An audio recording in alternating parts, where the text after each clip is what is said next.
Good afternoon, Rotary District 7770. Welcome to Conversations with Rotary Action People for Wednesday, August 26th. Happy you're with us today. We are pleased to be joined by Dr. Hough from the Chirral Rotary Club. Good afternoon, Hough.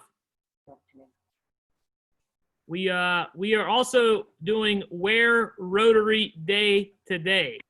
So I see your faces there with all your things you have on.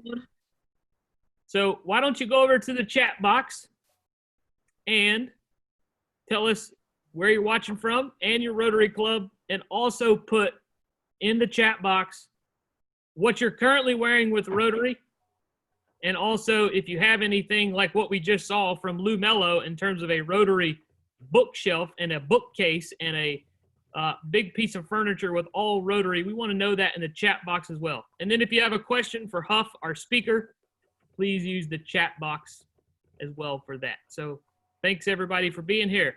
I will call on past District Governor David Terrard to bless our meeting today.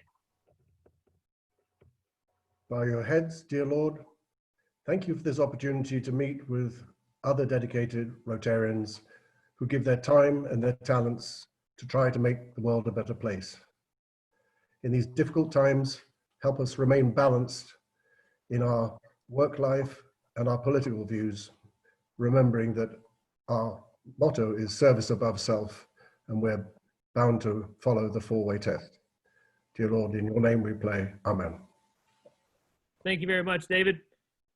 And now to lead us in the Pledge of Allegiance from the Chirral Rotary Club as well, Kim Williamson. I pledge allegiance to the flag of the United States of America and to the republic for which it stands, one nation, under God, indivisible, with liberty and justice for all. Thank you very much, Kim.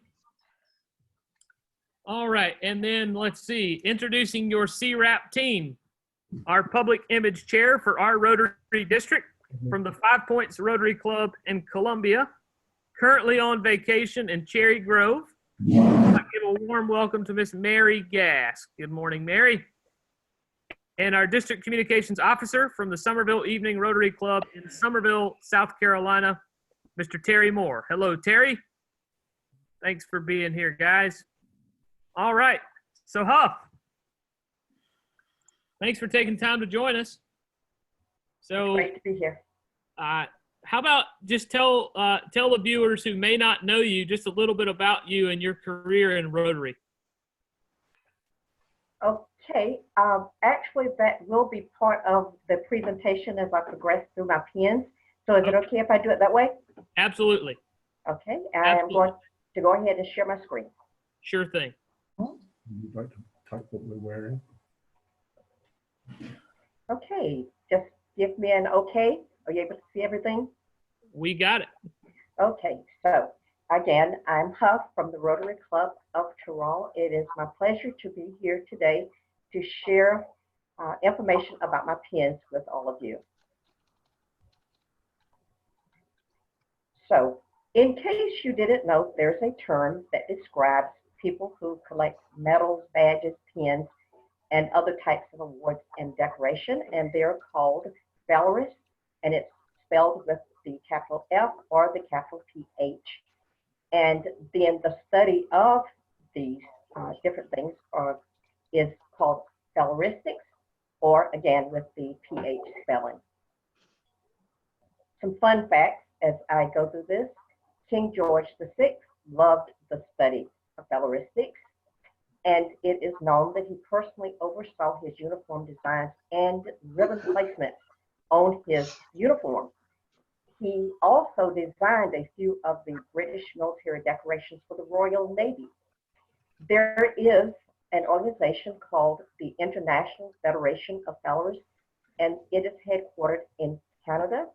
We don't have anything exactly like this in the United States, but the closest thing would be the groups that are known as lapel pin collectors and or just plain pin collectors.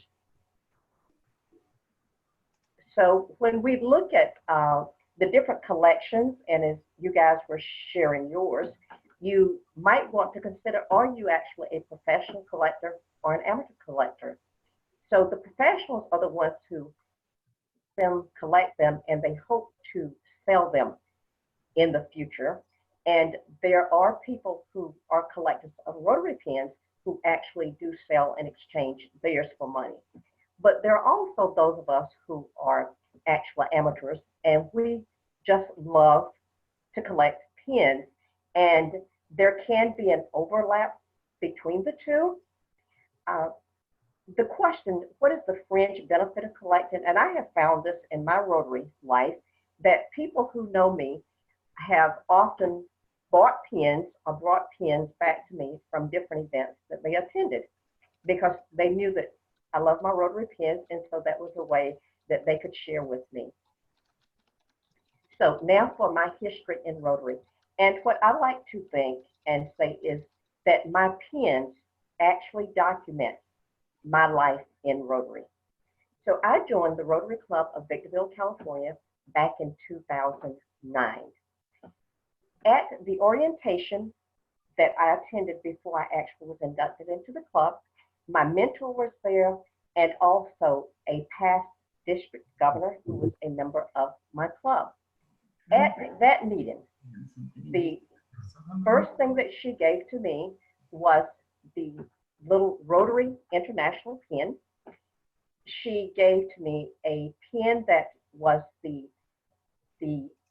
Victorville Anniversary 50-year pin, and they also gave to me the 100-year service pin for Rotary International. As you all may remember, that had been celebrated in 2005. And so I was presented with those 3 pins at that meeting. And part of my orientation was the discussion about how important it was to represent Rotary, and that every day of my life moving forward, I would be a representative for Rotary itself. And that part of that was wearing the pin with pride. The other thing in that particular club was that we had soft fines and hard fines, and it was an agreed upon practice that if you came to a Rotary meeting and you did not have on a pin, you paid a $10 fine, or you could buy a $5 pin, and we always had a collection of pins laid out on the sign-in table. And so, of course, people generally would, or at least ladies in particular, would buy the new pins. During that first year, 2009-2010, I became a Paul Harris Fellow. And the way that this was encouraged in my club, and you see the Paul Harris pin here, was that if you were willing to pay $500 as a donation, the club would award you 500 points. And we had all people who came in did that because it seemed like a really good deal to pay the 500 and get the value of the 1,000. And so that was a very exciting year for me. I began to learn more about Rotary. So in the following year, the first thing that I did was I attended what was called the Pearls program. And you can see here that there's a Rotary pin that has a little pearl in the center of it. That acronym stood for Potential Rotary Leadership. And it was a 3-day immersive seminar training that you went to. And you learned all about foundation, literally just anything that you would cover in Rotary. And the reason that it was, for me, it was a really good thing. We also practiced the red badge to blue badge process in my club. And the Pearls program was part of what a new member could go through toward earning their blue badge, because it was really important. It was stressed quite a bit that the club members really wanted you to know about Rotary. In that year, that district had always had the $1 million dinners. And when I heard about it, my husband and I agreed that we wanted to become Bequest Society members. And I have the picture of the 1 diamond. I actually have the 2 diamond pin on my vest that you see me wearing. was really neat. They, of course, had the representative from Rotary International there to represent our international president. I was the first veteran female who joined that club, even though he had been in existence for a long time. And I spearheaded the Armed Forces Veterans Day luncheon that year. And this was the pin that there were 21 of us actually in the club who had veteran experience. And so this was the pin that was given to us by the club. Eugene and I also traveled to New Orleans for the Rotary International Convention. It was our first trip to New Orleans together. It was great. Many of the members from my club in California attended the International Convention. We communicated via phone, but of course we were all at different meetings throughout. And this little pin right here, I think, is perfectly adorable. It says, "Be safe around water, Josh the Otter." Well, in 2010, the Island Breakfast Club from the Merritt Island Breakfast Club from Merritt, Florida, had this as one of their projects. And what they did in that first year was distribute 500 of the little pamphlets to kindergartners. And so that became a very good project. My club did not participate in it. However, I thought that the pin was very neat and I got it. We did do many different literacy projects for children. So in 2011, 2012, I experienced what many of you have termed as your Rotary Rotary Moment. For me, it was actually a series of minutes, I would say. My district governor from District 5300, his name was Doug Fowler, had for his project the Hermosillo Wheelchair Project. And what we did was travel from California. There were 15 of us total.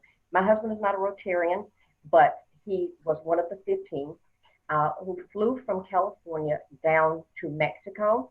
And this was a joint international project that we did with the Hermosillo Sonora District 4300. And here you see the names of the different places that we went. We sent 3 cases of 250 each wheelchairs. We flew by phone, and when we got there, we actually assembled those wheelchairs, and we went to the Commodus Rehab Center to deliver the elementary/junior high school. There was a downtown center area where we delivered wheelchairs, and we actually went to local homes. And I had traveled in the military, seen poverty, but I saw poverty in Mexico that I had never seen before, which included people who had literally sticks coming up out of the ground with tarps over the top where they lived. And the people who were not mobile often were on the ground because they didn't have flooring in their houses. And those were the people whom we visited, whom we took the wheelchairs to. And one of the strategies that we used was that because many times the different groups take wheelchairs into different countries, an individual who was getting a new wheelchair had to turn in the old wheelchair that was no longer usable so that it could be reconstituted, if you would. This was that moment for me. We had great times, there were sad times, and coming out of the district where I was in California, each year the governor chose a project to do that was international in nature. And so what we did was raise the money for these wheelchairs, for our portion of it, and then of course we all provided our own transportation, paid for that to go down. The host clubs, and you see here the names of the different clubs whom we visited with and who had representatives join us. And we came back on a Sunday, and I will say that I felt that I was changed forever from this. The pin that you see here is the pin that the governor gave to those of us who went on this trip. He also distributed to our partner club members who were in Mexico. So I am very proud of that club and that pin that my governor gave and what it stands for. From 2012 to 2017, and I have this laid out this way, those were the years that I did my contributions to Hough-Everage Society. Again, after having gone down on the mission that I was on, I bought into it completely, that it was worthy to be able to donate to the foundation every year, the $1,000, so that I and my husband could make a difference to other people. And a funny thing about this is, of course, you have the sapphires and you have the rubies. The past district governor, whom I worked with in my club, was very frugal. And what she asked us to do when we reached the next level was if we were willing to donate the pin back to the club, so that she always had pins to replace for the people who were coming on at the different levels, if they lost a pin or whatever. So on my vest, I believe, have 6 of the pins, but I actually earned them, but I willingly gave them back so that others could have them if they needed them. The national theme from 2012 to 2013 was Peace Through Service. And in our district, we implemented the Membership Ignite program. And in my club, it was actually one of the tasks that I undertook. And the goal of this was for the club to become a premier club and to receive the governor's membership citation. And for my work, this is the pin that the governor, that you see under the theme pin, that the governor had, and went throughout the district, giving them to, he said we were a star team, but we were just all on board to do our part to help make our district more successful. In 2013, 2014, the theme was Engage Rotary, Changed Lives. This was the one pin that I actually got that year that I still have in my possession. But what was really exciting was that each year in our district, whatever the international theme was, each club was expected to have a focus on that theme and to be able to talk about and share what we were doing in support of the theme for that year. Also, each year, the district governor selected a particular shirt, whether it was a collared shirt, whether it was a golf shirt, or whatever, and throughout the district, members would get that shirt so that when we had either our district conference or our district assemblies, that we would wear them. And it also, of course, served to help with funding in Rotary, as you know, when you order from the company. In 2014-15, the theme was Light Up Rotary. This was a year that I spent many months actually back here on the East Coast, and I participated remotely. There were some weeks when my husband attended on my behalf, because we had that as an option, that a family member could come in and actually be your representative and actually be involved in whatever was going on. But I did remote attendance that year while I was back here and traveling throughout California for my job. In 2015-16, the theme was Be a Gift to the World. And remember, I talked about how your friends can know that you collect pins and have an idea of things to get for you. Well, when you look at that Humanity in Motion pin, it was actually designed for a gala that benefited Rotary Foundation in District 5810 in North Texas. And a very good friend of mine from Northern California in Sacramento was in club president, and she actually attended the event. And when she came back and we met at a meeting, and she said to me, I have something for you. I saw something that just reminded me of you so much. And she had this pin in a box, and you see it, Humanity in Motion. She often thought that I moved quite a bit. I moved really quickly, and I was always in motion. And so she related that to me that way. You also see my pin. I was the Rotarian of the Year that year for the Rotary Club of Victorville. And this was very, very significant to me. The club had a membership that never went below 80 during the 7 years that I was there. And it went up and down, but never below 80. So we had a large number of people who were very active doing things because that was an expectation. And so I was very proud to be selected by my club members as the Rotarian of the Year. And then 2016-17, that's the year that I moved back to South Carolina. Many of you know that I was actually born in South Carolina and left South Carolina when I joined the military, and from there I traveled and was different places all over. So in 2016-17, I came back to South Carolina and I joined the Rotary Club of Truro.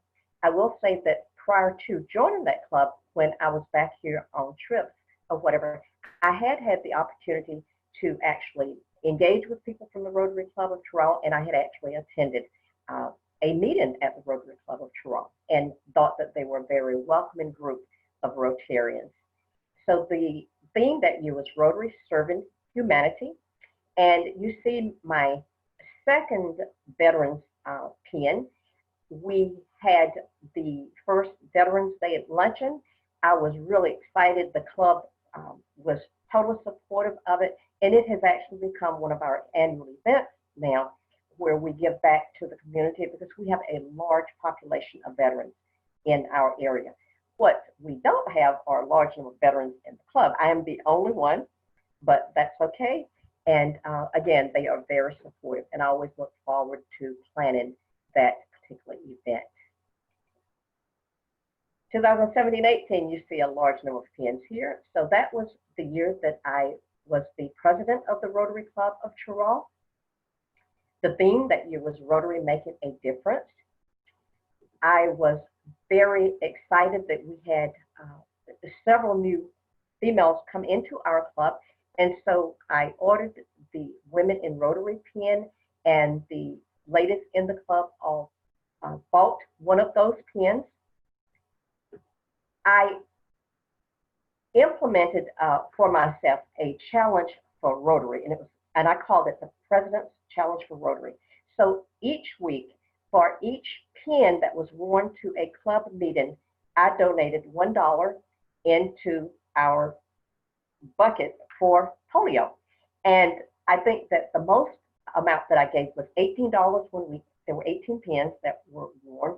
Some people would wear multiple pins and some didn't, but that was part of the way that I raised money that year for polio, because we do have a strong focus on the CARP Foundation. And so I did this for our club.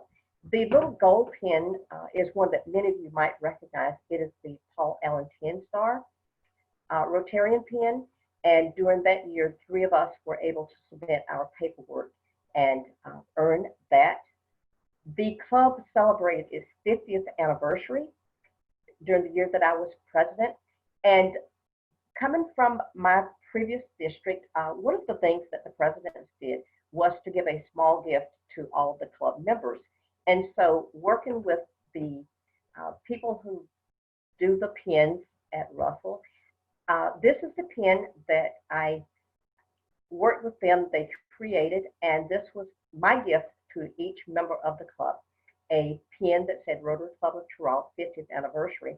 And I got the one with the magnetic back, because some of the members had talked about how they did not like to have pins sticking through their clothing because it made holes. And so this was a way that I ensured that every person in the club had a pin, because I was still encouraging members to wear pins to the club meetings. Over here, some of you might recognize the South Carolina pin. As you know, past district governor Jimmy Williamson is a member of my club, and he gave a bag of these pins to me so that I could have, different pins for the members. And so we gave them out to our members, and some of them were those. We went to the Rotary International Convention in Toronto. It was great going there, had a really good time, saw many of the people from our district at that event. And during 17-18, I completed RLI, which is the Rotary Leadership Institute. I attended and completed that program and earned my pin. And I was very excited to do that. So it was a busy year in terms of my activity. Again, you can read my Rotary history by my pins. In 2018-19, Be the Inspiration was the theme. I, of course, became the past president of the club, and Kim Wilson, who is on this meeting, passed over the mantle to me for being the club Rotary Foundation chair. And as people who know me know, I actually love foundation. My past district governor in California actually took much time working with me, invited me to go to events, trainings, and just spending time with her talking about foundation. As the foundation chair, of course, the end polio is very important, and so this is my pin for that. Here is a pin that some of you might not have ever seen, and it says Ride to End Polio. Well, in June of 2018, when I was at the Rotary International, I passed this really colorful exhibit and display, and all the people dressed up like they were ready to jump on their bikes and take off for a ride. And so, of course, I stopped and I said, what is this about? And they literally just grabbed me by the arm and said, this is a ready-made fundraiser for Rotary. Once we tell you about it, you're going to fall in love and you're going to want to do it.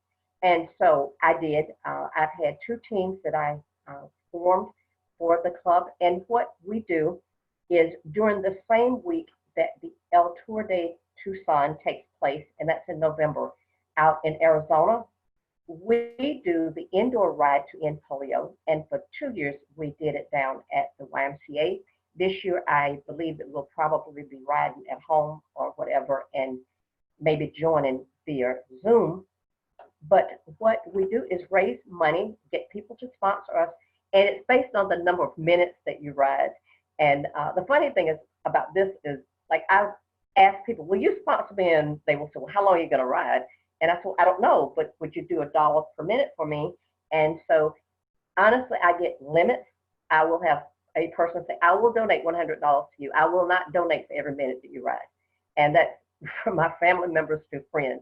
And so that's, again, I enjoy doing it. And we raise the money. It's matched by the Gates Foundation, and it counts for our district here, which is really, I think, really interesting because it's a fundraiser for us. And you see my Hamburg pin for Germany. And I earned the pin because I was one of the early registrants while we were at the previous international convention. And we were all set to go, had paid registration, gotten hotels and everything. And at the first of the year, in my excitement, thinking about we would be going to Germany because I was stationed there for 4 years, I decided to look at the date for our granddaughter's graduation from 8th grade. And wouldn't you know it, that graduation was taking place when this international convention would take place. So we had to cancel and did not go, but I had earned the pin, so I wear it proudly anyway, still. 2019-20, we had the theme Rotary Connects the World, and little did we know that we really would be connected around the world through virtual means. The International Convention in Honolulu, Hawaii, of course, was held virtually. I registered and attended different sessions every day. It was absolutely fabulous. And the fun thing about this convention was that whenever we signed in chat, you put where you were signing in from, and people would put in what the time was in their time zone. And so we had people from all over the world on the meeting, and it was fascinating to see how people would be up at 2, 3, 4 o'clock in the morning so that they could participate.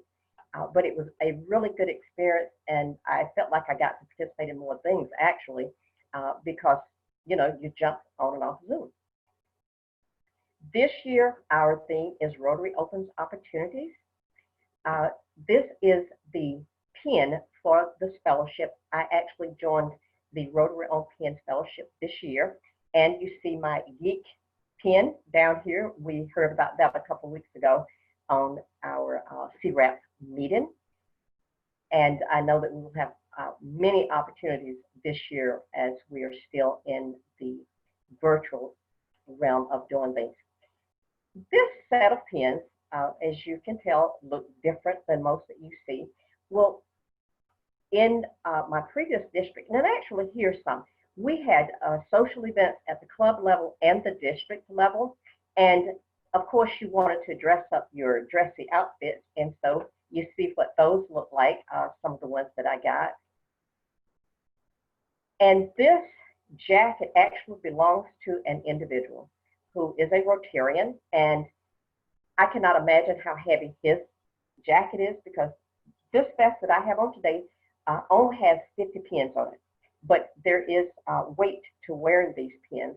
As I mentioned, the year that I was present when I was encouraging people to wear pins, I actually took 25 of my pins to the club.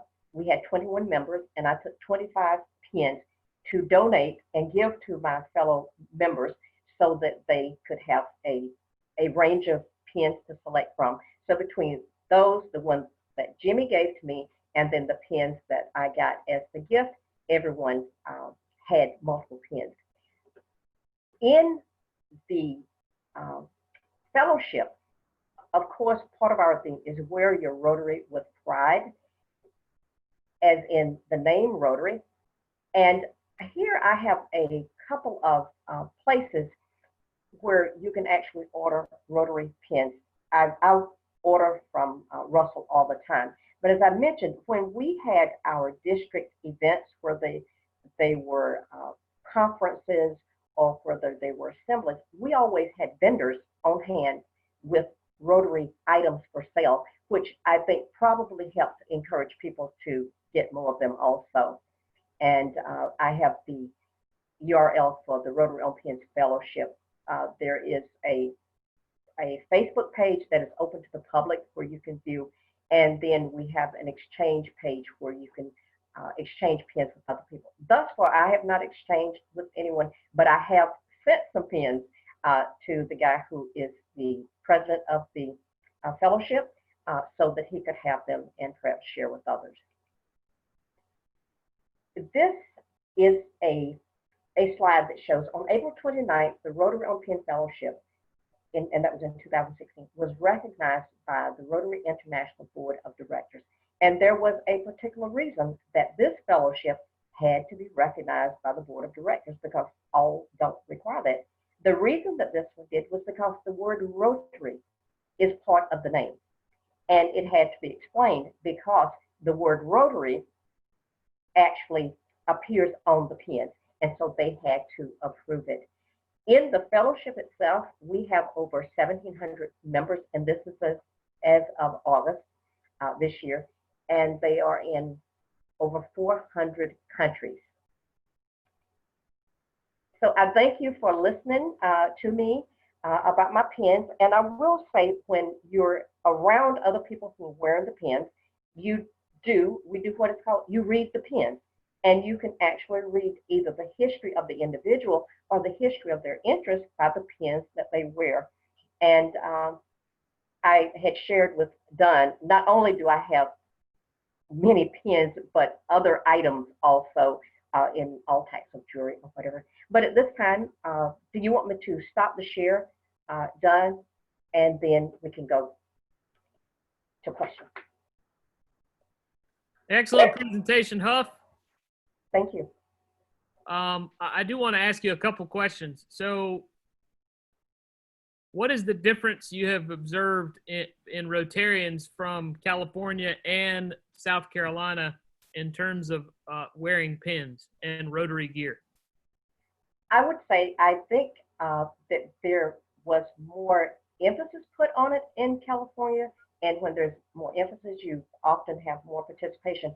And part of that, again, is because when we had our district conferences or different assemblies, we always had multiple vendors there who were on hand who actually sold the items. Because what I think all of us have found, that it is easier to be a place where things are readily available to get, as Sandy and some of the others, you know, like when you were at International, they're everywhere. And so you see things and you get them.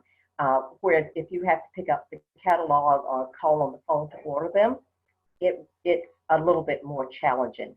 And again, with our hard fines of like the $10 for not wearing a pin, highly motivated, I think, too. But the funny thing was that most people didn't have to do that, because when you wear your pin, you often have an opportunity to have conversations generated by the people who are looking at you. And for instance, in airports, in other, in stores, at places where I just went for fun, I have had people approach me when they see my pin to tell me about their grandfathers or their fathers, never their mothers or grandmothers, but their fathers and grandfathers, or they tell me about scholarships that someone got, or they tell me about being part of different programs like RALA or different ones. And other people start the conversation with me when they see my pin. And I don't think I've ever been on an airplane when I didn't have on my pin. And I've never had a trip where someone didn't mention it. That's awesome. How successful were you in getting, you know, your current club members to wear pins at all times? Well, in the club, because I gave them that President's Challenge where I would pay $1 for every pin that they wore, I think that encouraged some people. And it was always a laugh if it was one of the weeks where I had 15 pins, and but I always paid my dollars, and I was happy to do it. And so there was an emphasis on it, and they did it. Everyone on here, I think, knows Sherry out, for instance. And Sherry is one who wears a lot of pins also, but she's also an AG, and she travels from club to club. But they see me wear them, and people will mention them.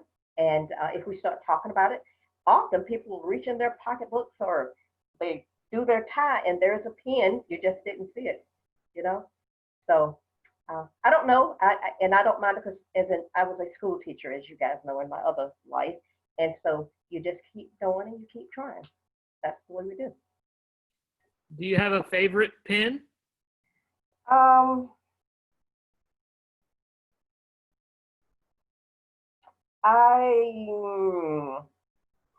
think the one that, well, I have two. Let me say, my Rotarian of the Year, because the amount of work that was considered, and you know, in the club where I was, they made a really big to do about it. That one is one of my favorites, and the other one was the one that I got my first year when we decided to become donors with the 20,000. Because to be the 2 diamonds, it was 20,000. After going to the mission for wheelchairs, because in my brain they will always be connected, those two things. Well, thanks for sharing your passion and your love for Rotary with us today. We do appreciate it. It's great to be here. There is a comment in the chat box from a viewer that says, if you survive summers in Victorville, you have my respect. I attended a military exercise there the last 2 weeks of July 1988, and the temperature got to 100 to 125 every day. Yes, it did. And that person was at NTC, National Training Center, Fort Irwin, right? Were you at the Marine Corps base? I was at George Air Force Base. That's actually, George is much cooler than the National Training Center. Believe it or not, the temperature. But well, thank you again, and I thank the viewers for wearing your Rotary today. Thank you, guys. And I honestly, I only knew of Russell Hampton as a place to order pins, so I learned something new today. So appreciate you sharing that. And the other places have the cutest pins. They do a lot of thematic type things. Gotcha. Thanks for that information. Okay. All right, as we wrap up today, As you remember, guys, we do these calls 3 times a week, Mondays at 11, Wednesdays at noon, and Friday at 11 o'clock. Coming up on Friday, fellow District 7770 Rotarian George Chastain will be with us to talk to us about Hobcall Barony. And I will be honest with you guys, we are already booking speakers well into October at this point. So CWRAP is going well and will continue. So we do appreciate your support, your participation, and your dedication. So with that being said, I will conclude us with the Rotary 4-way test. Of the things we think, say, or do, is it the truth? Is it fair to all concerned? Will it build goodwill and better friendships? Will it be beneficial to all concerned? Have a wonderful Wednesday, folks, and we'll see you on Friday for the next conversation with Rotary Action People. Take care. Thanks again, Huff.